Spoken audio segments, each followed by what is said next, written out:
After Aristagoras caused Ionia to revolt, he met his end. Hystaius, despot of Miletos, was released by Darius and arrived at Sardis. The governor, Artaphernes, asked why the Ionians had revolted. Hystaius pretended ignorance, but Artaphernes said, "This shoe was stitched by thee, Hystaius, and put on by Aristagoras." Fearing for his life, Hystaius fled to the coast and crossed to Chios. The Milesians, having tasted liberty, refused to receive him back. He eventually gathered ships and turned to piracy at Byzantion. Meanwhile, a massive Persian force advanced on Miletus. The Ionians resolved to meet them at sea, assembling 353 triremes at the island of Lade, opposite the city. The Persians had 600 ships. The Persian commanders gathered the exiled Ionian despots and told them, "Persuade your countrymen to abandon the alliance. Promise they shall suffer nothing, but if they refuse, threaten that they shall be enslaved, their sons made eunuchs, and their daughters removed to Bactria." Each despot sent word by night, but the Ionians remained defiant. The Phocian commander, Dionysius, spoke, "Our affairs are set upon the razor's edge, whether we shall be free or slaves. If ye endure hardships now, ye will be able to overcome the enemy. But if ye remain self-indulgent and without discipline, I have no hope ye will not pay the penalty to the king." For 7 days the Ionians submitted to harsh training, but on the 8th day, exhausted by toil and heat, they refused to obey. They pitched their tents, kept in the shade, and would not practice. Seeing this disorder, the Samians accepted the Persian offers. They knew it was impossible to overcome the king's power. When the battle came, the Samians raised their sails and fled back to Samos, all but 11 ships, whose captains stayed to fight. The Lesbians and most others followed their example.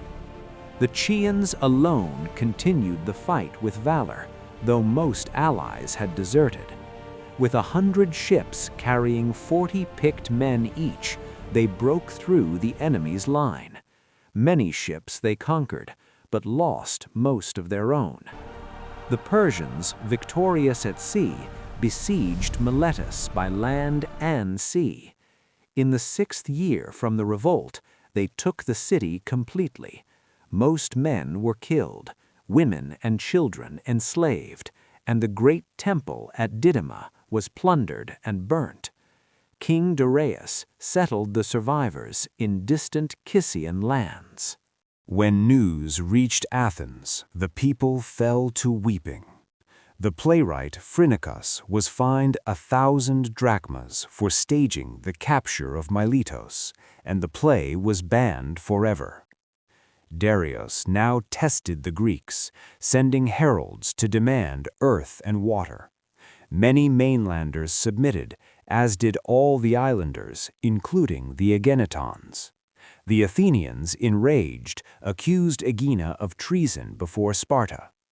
The king removed Mardonius from command after his disaster and appointed new generals, Datis the Mede and Artaphernes. He charged them to enslave Athens and Eretria and bring back captives. They assembled 600 triremes and sailed from Samos by the Icarian Sea, avoiding the dangerous passage round Athos where the previous expedition had been destroyed. The Eretrians requested Athenian help. Athens sent 4,000 men, but the Eretrians had no unified plan. Some proposed fleeing to the hills, others prepared to betray the city. An Eretrian leader warned the Athenians and begged them to save themselves. They departed. The Persians landed and disembarked their horses. For 6 days the Eretrians held their walls. On the 7th day, 2 prominent citizens betrayed the city. The Persians plundered and burned the temples in retribution for Sardis, then enslaved the people. The Persians sailed for Attica. Hippias, son of the old tyrant Pisistratos, guided them to Marathon, the best place for cavalry. The Athenians marched to Marathon, led by 10 generals, including Miltiades. They sent Phidippides to Sparta.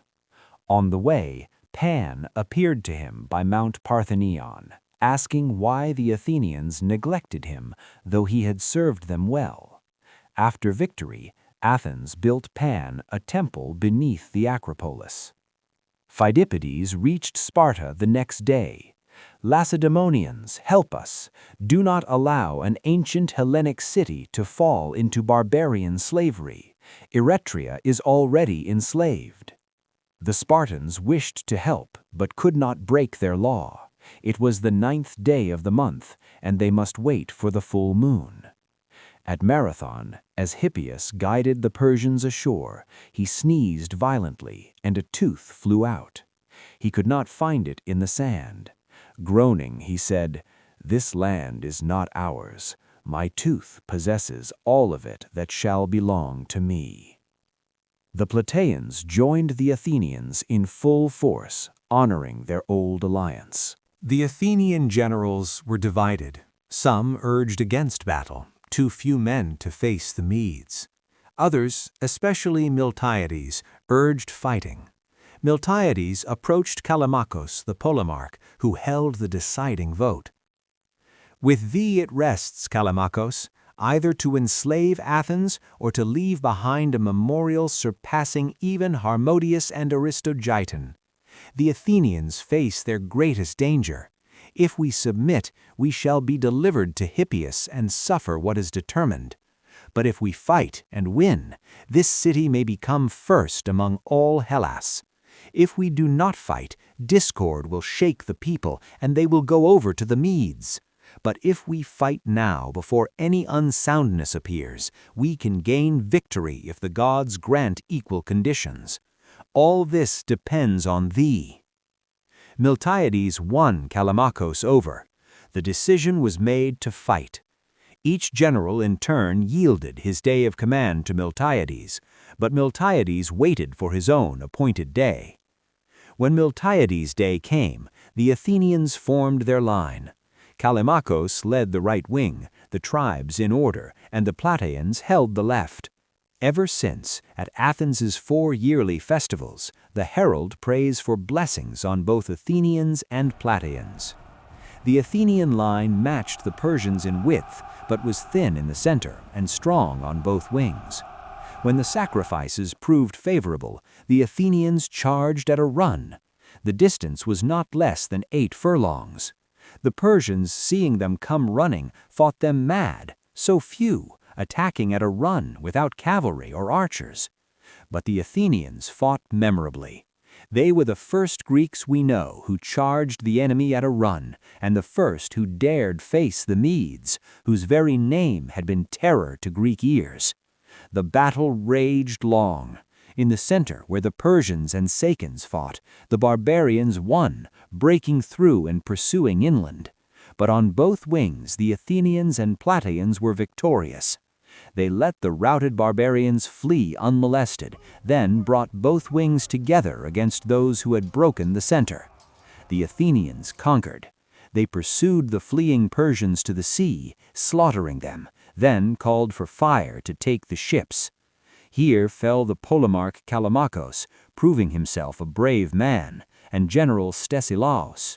Cainigeros, son of Euphorion, grasped a ship's stern ornament and had his hand cut off with an axe. Many other noted Athenians died. The Athenians captured 7 ships. The rest pushed off, collected the Eretrian captives from their island, and sailed round Sunion, hoping to reach Athens before its army. Rumor said the Alcmaeonide signaled them with a shield. But the Athenians raced back to the city, arriving before the barbarians.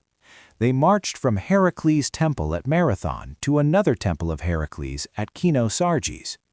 The Persian fleet arrived off Phaleron, saw the army ready, and sailed back to Asia. At Marathon fell 6,400 barbarians and 192 Athenians. One marvel occurred. Epizelos, son of Kuphagoras, fought bravely in close combat when suddenly he lost his sight, though receiving no blow or missile. For the rest of his life he remained blind.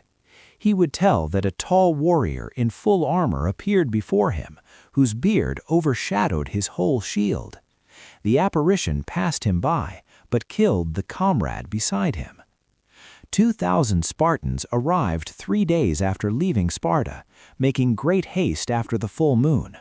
Too late for battle, they went to Marathon to see the Persian dead, then departed home, praising the Athenians and their work.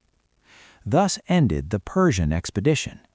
The Athenians won their great victory at Marathon, establishing themselves as defenders of Hellenic freedom and proving that even the great king's forces could be defeated by free men fighting for their homeland. Don't forget to subscribe and hit that bell so you won't miss our next historical video.